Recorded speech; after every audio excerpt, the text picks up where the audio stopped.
أعوذ بالله من الشيطان الرجيم بسم الله الرحمن الرحيم وقال نسوة في المدينة امرأة العزيز تراود فتاها عن نفسه قد شغفها حبا إنا لنراها في ضلال مبين۔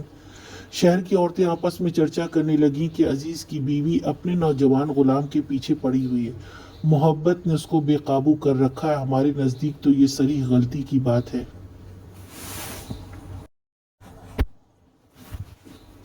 اب بات پھیل گئی اور وہاں کی عورتوں میں چہمگوئیاں شروع ہو گئی کہ عزیز مصر کی بیوی اس لڑکے اپنے غلام کی محبت میں گرفتار ہو گئی ہے اور اسے اپنی طرف راغب کر رہی ہے۔ وہ عورت خود بھی لوگوں سے اپنی شغف کو ذکر کرتی ہوگی جب بھی بات گھر سے نکل کر باہر گئی۔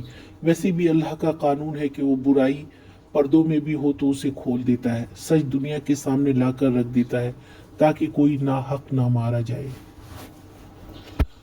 محبت میں دیوانگی کو شغف کہتے ہیں، دل کے اوپر چڑھے ہوئے غلاف کو بھی کہتے ہیں۔ عشق جنسی تعلق پر ہی ختم ہوتی ہے، جسم کو پانا، خواہش کو پورا کرنا عشق ہے، اور محبت پاکیزہ لفظ ہے جس میں انسان اس شخص کو احترام اور ادب سے پسند کرتا ہے، اس کی شخصی خوبیوں کی تعریف کرتا ہے۔